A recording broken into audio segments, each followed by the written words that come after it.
ఇప్పుడు మీకు ఏం కావాలి? మీ మిస్సెస్‌కి జాబ్ కావాలి. జాబ్ కావాలి సార్. మాలాంటి వ్యక్తులకు జాబ్ కావాలి. చదువుకున్న వాళ్ళకు జాబులు కావాలి. నిరుద్యోగులకు చెప్పండి సార్. మామూలుగా ఏంటంటే మాలాంటి దివ్యాంగులకట మాలాంటి ఉన్న వాళ్ళకి ఎంతైతే క్వాలిఫికేషన్ తగ్గట్టు ఉపాధి కల్పించండి. ఎవరైతే చదువుకునే ఉన్నారో అంటే 10th బంద్ చేసి ఇంటర్మీడియట్ డిస్కంటిన్యూ చేసిన వాళ్ళకైతే వాళ్ళకి ఏమైనా సెల్ఫ్ ఎంప్లాయ్మెంట్. ఎందుకంటే వాళ్ళకి ఒక టాలెంట్స్ ఉన్నాయి. ఇప్పుడు వాళ్ళు ఏమన్నా ఏదైనా ఉపాధి కావాలంటే ఇప్పుడు కిరాణా షాప్ కానీ ఏదైనా పాన్ డబ్బా కానీ ఏదైనా టీ స్టాల్ కానీ పెట్టుకోవడానికి సెల్ఫ్ ఎంప్లాయ్మెంట్ ప్రొవైడ్ చేస్తే మేము కాళ్ళ మీద మేము బతుకుతాం. మేము ఎవరి మీద ఆధారపడాలి మాకు కూడా ఇంట్రెస్ట్ లేదండి. కానీ మాకంటే ఒక సపోర్ట్ కావాలి. ఎందుకంటే ఎవరు కూడా పుట్టింది ఒక నిరుపేద కుటుంబంలో. మాకు ఇటు పేరెంట్స్ సపోర్ట్ లేదు, ఇటు సర్కిల్ ఫ్రెండ్స్ లేదు, రిలేషన్స్ లేదు. ఎలా మేము సర్వే కావాలి? మాకు కూడా ఉంటాయి కదండి ఆశలు, కోరికలు. మేము కూడా బతకాలి. రిలేటివ్స్ దగ్గర ఎలా ఉంటుంది మిమ్మల్ని చూసినప్పుడు? రిలేటివ్స్ అంటే తెలిసిన వాళ్ళైతే బాగుంటుంది, తెలియని వాళ్ళైతే అంటే బాగా దూర బంధువులు అయితే అంతే ఇక వీళ్ళని వేస్తారు, పట్టించుకోరు. అవన్నీ జరుగుతుంటాయి కామన్ అంతే. అవన్నీ పట్టించుకోవద్దు అంతే. ఇక ఇప్పుడు ఏనుగు వెళ్తే కుక్కలు మరుగుతున్నట్టు అనుకోవాలి అంతే. మనం ఏనుగులు అనుకోవాలి అంతే. సింపుల్ అంతే కదండి. సో ఫైనల్గా ఇప్పుడు మీకైతే మీ మిస్సెస్కి జాబ్ కావాలి. అవును సార్. సార్ మీకైతే ఎవరైతే దివ్యాంగులు ఉన్నారో వాళ్ళందరూ చదువుకున్న వాళ్ళకి సెల్ఫ్ ఎంప్లాయ్మెంట్. ఇప్పుడు మీలా ఉన్న వాళ్ళు సిగరెట్ కానీ మందు కానీ తాగితే ఇబ్బంది ఉంటుందా? ఉన్నదా? అందరు మనుషులానే ఉంటారా మీరు కూడా? ఏంటంటే ఇప్పుడు మీరు ఎగ్జాంపుల్ 2 గ్లాస్ వాటర్ తాగితే వన్ గ్లాస్ సార్. ఫుడ్ ఎంత ఫుడ్ తింటారు? కూడా కొంచెం వేసుకుంటాం సార్. కడుపు నిండిపోతుందా? మీ ఒక అంటే మీ ఒక ముద్ద తీసుకుంటే మాకు సరిపోతుంది సార్. ప్లేట్ అన్నా మీ ముగ్గురం తినేస్తాం. మీలాంటి పెద్దోళ్ళకి కొంచెం ప్లేట్ అన్నా సరిపోతుంది. ఫుల్ మీల్స్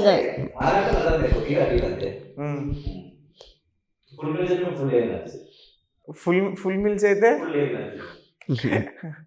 బాగుంది. రైట్. కానీ కొన్ని బాగుంటాయి, కొన్ని బాగుంటాయి సార్. అవును. అంటే కొన్ని బాగా మంచి అనిపిస్తుంది, కొన్ని కొంచెం బాధ అనిపిస్తుంది మనసుకి. అదే అర్థమైంది. కానీ మీలా ఉన్న పర్సన్స్ తో మీరుంటే సరదాగా హ్యాపీగా ఉంటుంది కదా. ఆ ఫీలింగ్ అనేది డిఫరెన్స్ ఫీలింగ్ రాదు.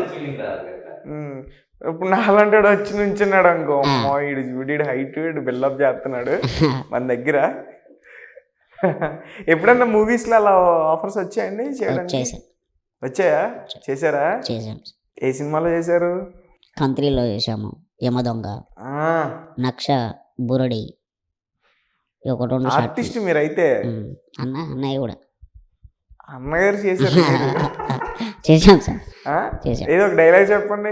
ఈ డైలాగులు అంటే అప్పుడు మొత్తం సాంగ్స్కి డాన్స్ ప్రోగ్రామ్ తీసుకెళ్లారు, బొంబాయి తీసుకెళ్లారు నక్ష సినిమాకి. అప్పుడు మరి ఎన్టీఆర్ గారు ఏమైనా హెల్ప్ చేయడం జరిగిందా? ఎవ్వరేం లేదు, కాకపోతే పేమెంట్ తీసుకునేసి మన మీద ఉన్నటోళ్ళు మాట్లాడుకునేటోళ్ళు మనకి ఎంతో అంత అమౌంట్ పే చేసి. ఏదో ఒక డైలాగ్ చెప్పండి ఎన్టీఆర్ది. మనకు డైలాగ్స్ ఏమి రావు అసలు. చెప్పలేరా మీరు?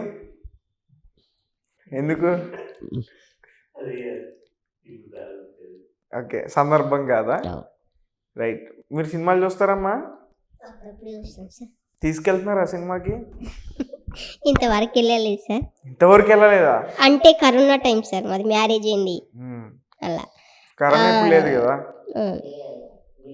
మళ్ళీ తర్వాత ప్రెగ్నెన్సీ, తర్వాత డెలివరీ, ఇంకా అప్పటి నుండి ఇంకా మేము బయటకు వెళ్ళలేదు. బయట ప్రపంచం ఎలా ఉంటుందో తెలుసమ్మా మీకు? తెలుసు సార్, ఎందుకంటే నేను ఫీల్డ్ వర్క్ చేసిన, ఈ మన జిల్లాలు మొత్తం తిరిగాను కదా. 6 months చేశాను, అందుకే తెలుసు. ఓకే, బాగుంటుంది. సో మొత్తానికి ఒక జాబ్ ఉంటే మీ చేతిలో మీరు సర్వే అవుతారు. ఎవరిపైన ఆధారపడకుండా, తల్లిదండ్రులైనా సరే. అవును సార్, వాళ్ళని కూడా మేము పోషిస్తాం. మాకు జాబ్ ఉంటే వాళ్ళనే మేము పోషిస్తాం. అవునా? అవును సార్. చాలా చక్కగా చెప్పు. కానీ ఇదే వాళ్ళలో ఉంటే బాగుండు కదా. కానీ ఒక ఆడబిడ్డకి అట్లా ఉండొద్దు. ఎవరైనా సరే, శత్రువు అయినా సరే, ఒక ఆడబిడ్డకి అట్లా దూరం. మరి మీ అక్క చెల్లెలు ఎప్పుడైనా మాట్లాడతారు సార్, రోజు మాట్లాడతారు, బాధపడుతూ ఉంటారు. వాళ్ళ కష్టం ఏం చేస్తారు, మాట్లాడతారు. ఏం చేస్తున్నావు, బాగున్నారా, పిల్లలు బాగున్నారా, ఇది మాట్లాడతారు. భోజనానికి పిలుస్తారా ఇంటికి? పిలుస్తారు, వెళ్తాం సార్. మేము ప్రతి 1 month కన్నా ఏదన్నా వెళ్తే రండి ఎందుకు వెళ్తున్నారు అనేసి మాట్లాడతారు, మా ఇంటికి రాకుండా ఎందుకు వెళ్తున్నారు అట్లా అని. మ్మ్. బాగా చూసుకుంటారు అక్క చెల్ల, అందరూ బాగానే చూసుకుంటారు, కానీ ఇక్కడికి వచ్చేసరికి ఇలా జరిగిపోయింది అంతే. మా తలరాత అలా ఉంది, జరిగిపోయింది. హైదరాబాద్ వచ్చేసరికి ఆహా, మా మ్యారేజ్ టైంలో. కానీ మీరు ఎప్పుడు కూడా కృంగిపోవద్దు, ఎందుకంటే బాధపడొద్దు, హోప్ ఉంచండి, నమ్మకం ఉంచండి. ఎందుకంటే నమ్మకంతోనే చూడండి శివలాల్ గారు బతుకుతున్నారు. మీకు ఒక ఎగ్జాంపుల్. సార్. అవును అండ్ సార్. ఇంకొక విషయం, మీ పాపను కూడా దృష్టిలో పెట్టుకోండి, అవును సార్. ఓకేనా? తన జీవితం గురించి కూడా మీరు ఆలోచించండి, రైట్? సో ఇంకేంటి శివలాల్ గారు? నేనేం చెప్పాలండి. సార్ ఏం కార్ సార్ మీది? గ్రాండ్ ఐటెన్ అండి. Grand i10. చూడండి మీ కారు ఉంది, నాకు కార్ లేదండి. ఇప్పుడు మీకు ఐటీ నాకు ఐటీ లేదంటే ఒప్పుకుంటారా? ఒప్పుకోండి, అదే మరిగా, నాకు కార్ లేదు కాబట్టి. అదే మరిగా. ఓకే, సో మరి మీరు కార్ వేసుకుని వెళ్తున్నప్పుడు ఎట్లా అనిపిస్తుంది? రోడ్ మీద ఎవరన్నా చూసి ఎలా చూస్తారు మిమ్మల్ని? అందరూ మంచిగా ఇస్తారు. నార్మల్ గా ఎక్స్ప్రెషన్ ఇచ్చేవాళ్ళు కొంచెం డిఫరెంట్ ఉంటది కదా. ఇప్పుడు నాకు వాళ్ళే వచ్చింది, అది చూడాలి కదా అట్లా. ఇప్పుడు నాకు ఇంత పేరు రావడానికి చేయడానికి ఒకప్పుడు ఒక మామూలుగా దివ్యాంగులకు ఉండుంటే ఈరోజు ఇంత పేరు రాకపోతుండే, అంటే ఇంత చూచకపోతుండే. నేను దాన్ని కష్టపడి సంపాదించి దాన్ని అవరోధాలు అవన్నీ కష్టాలు పడి చేయించా కాబట్టి ఇంత పూర్తింపు వచ్చింది. ఇప్పుడు నాకంటే ఒక వాల్యూ ఉంది కదా. అవమానాలు ఎక్కువ ఉన్నాయి మీ జీవితంలో, చాలా ఉన్నాయి. అది చేస్తే ఒక ఇంటర్వ్యూ అవుతుంది. అవమానాల్లో చాలా బెస్ట్ అది నెక్స్ట్ ఇంటర్వ్యూ అయితే బాగుంటుంది. ఇప్పుడు అది చెప్పండి. దీని తెలుగు కరెక్ట్ కాదు అది. అలా అది చేద్దాం నెక్స్ట్ ఇంటర్వ్యూ, డెఫినెట్లీ చెప్తాను, స్టోరీ మొత్తం చెప్తాను మీకు నేను. అవునా? సో కాలేజ్ డేస్ లో ఎవరినన్నా ఇష్టపడ్డారా?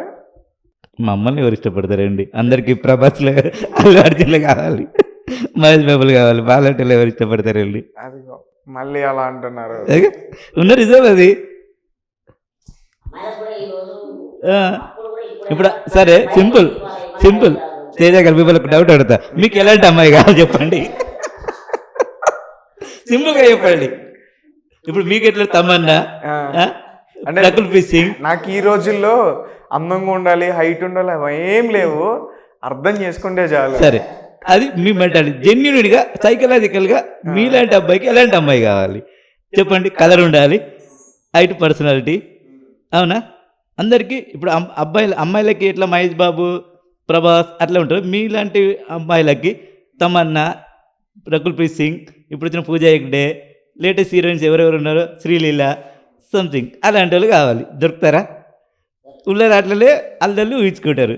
దట్ ఈస్ అంతే, లైఫ్ అనేది అంతే. అది అడ్జస్ట్ అందరికీ మహేష్ బాబులకు దొరకరు, అందరికీ ప్రభాస్లు దొరకరు. That is the life. So okay అండి, మీతో ఇంటర్వ్యూ చేయడం, మీతో మీ విషయాలు షేర్ చేసుకోవడం అవన్నీ కూడా నాకు చాలా హ్యాపీ అనిపించింది. అండ్ నాకు కూడా కొంచెం బాధ ఉంది. సో మీ ప్లేస్లో నేను అంతే బాధపడతా. నేను ఎందుకు ఇలా ఉన్నా, నాకెందుకు ఇలా ఉన్నా, నేను కూడా అందరిలా హైట్ ఉంటే అందరిలాగా తిరిగేవాడిని, అందరిలాగా అన్ని సంతోషాలతో ఉండేవాడిని ఫ్యామిలీ మెంబర్స్తో. సో మీరు మీ ప్లేస్లో ఎవరున్నా అలాగే ఆలోచిస్తారు. అండ్ మనం ఏం చేయలేం, దేవుడు రాసిన రాత అది. సో చూద్దాం ఏమైద్దో ఈ జీవితంలో. సో మన లైఫ్లు కూడా అందరిలానే యథావిధిగా సాగాలి, అందరూ బాగుండాలి, అందులో మనం ఉండాలని చెప్పేసి నేను కోరుకుంటున్నా. అండ్ మీ అందరి ఫ్యూచర్ కూడా మంచిగా ఉండాలని చెప్పేసి మా ఛానల్ తరపు నుంచి కోరుకుంటున్నాం. Thank you so much. Thank you అండి.